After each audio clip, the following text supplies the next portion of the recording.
Hey, shalom, brothers and sisters. Thank you for joining me again and welcome back. Today I want to do a book review again, of course. And this book is a lot of scholars love to use this, and I have no bones to pick with it, I mean, I personally I haven't used it for a long time because I'm not very good with Greek. I mean, I'm better with the Hebrew language, of course. But this is called Thayer's Greek English Lexicon of the New Testament.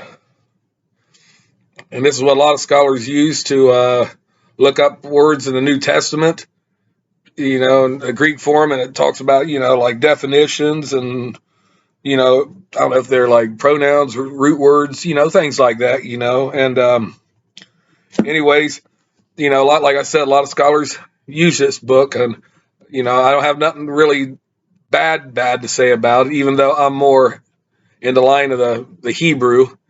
And like some of my other videos, I talk about, the original manuscripts. The originals were Hebrew. I mean, quite a bit of them. I'm not saying all of them were, but, like the Gospel of Matthew and Book of Hebrews and some others. But I want to read this little article I got by a man named Elder A.B.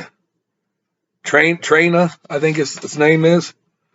And I want to read some of this to you first. I'm going to start here. It says, I'm going to quote me here. I'm going to quote, in the Antiquities of the Jews, Book 20, Chapter 11, Section 2, we read the following. And this is Josephus.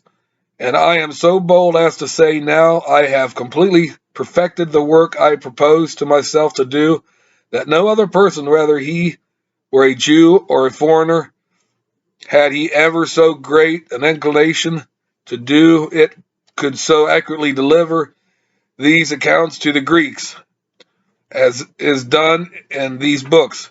For those of my own nation freely acknowledge that I far exceed them in the learning belonging to the Jews.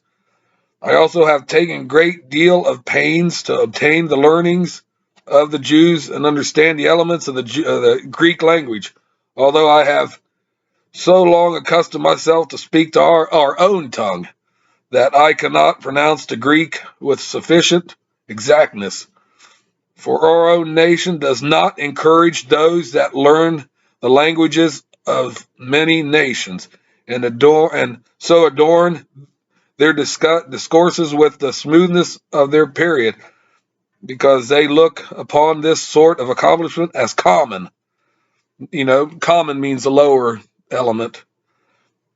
Not only to all sorts of freemen, but to as many of the servants as please them to learn them.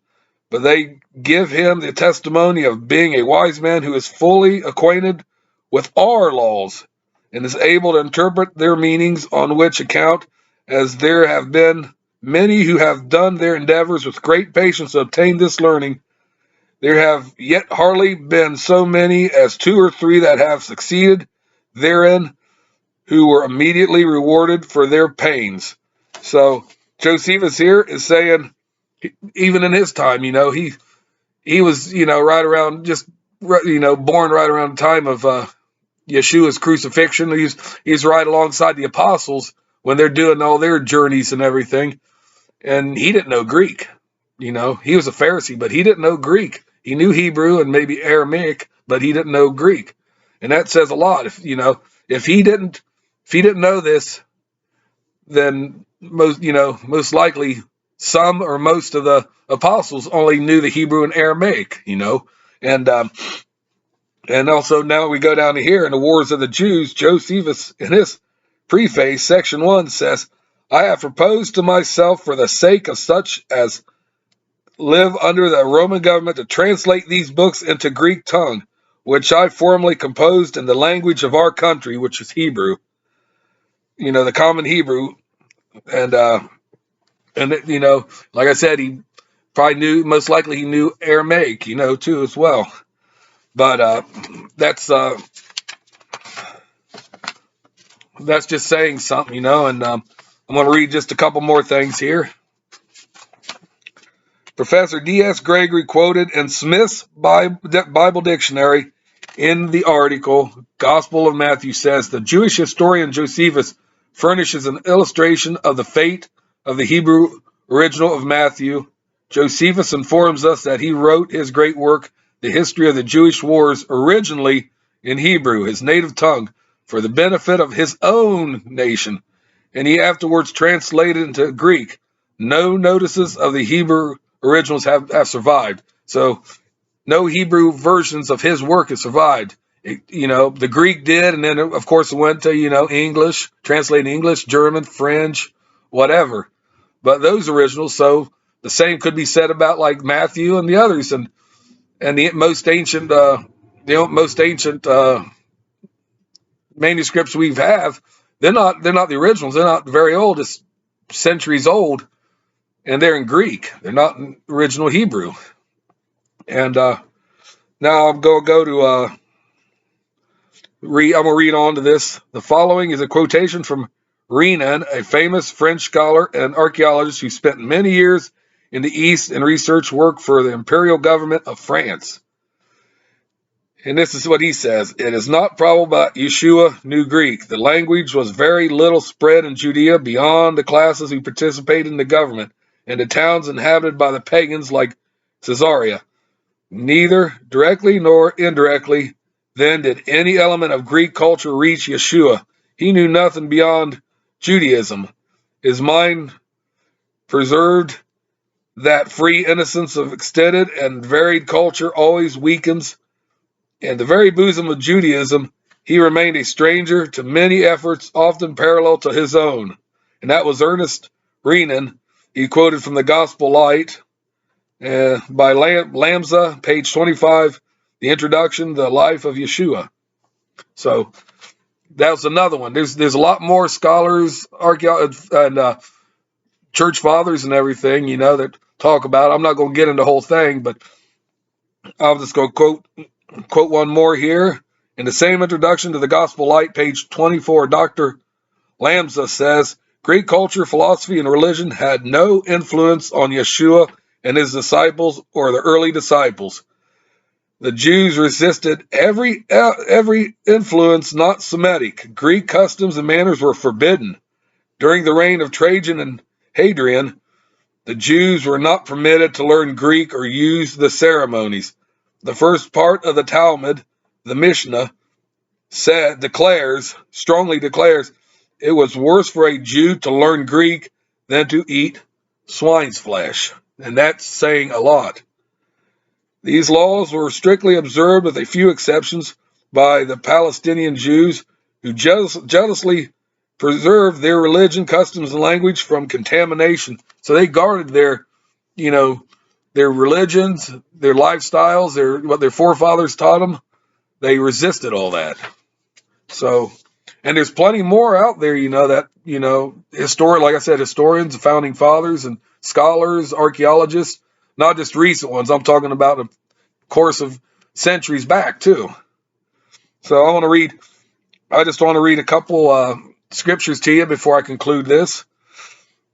And I'm going to start with Isaiah 43:27. It says, thy first father has sinned, and thy interpreters or translators have transgressed against me. Talking about his word, the Bible, they messed up and mistranslated. And now I'm going to go down to Jeremiah 8:8. What? You say you are wise and you have the law of Yahweh, when lo, your scribes have falsified them and written them wrong. That was Jeremiah chapter 8, verse 8. And, that's not just back then, that's today, New Bible translations are coming out to fit the agenda and the dogmas of certain Christian groups. And so I'm going to continue to Jeremiah 8:9. The wise men are ashamed. They are dismayed and taken. Lo, they have rejected the word of Yahweh, and what wisdom is in them. The wisdom, like I said, the truth, the wisdom that Yahweh inspired the prophets and apostles and whoever to say.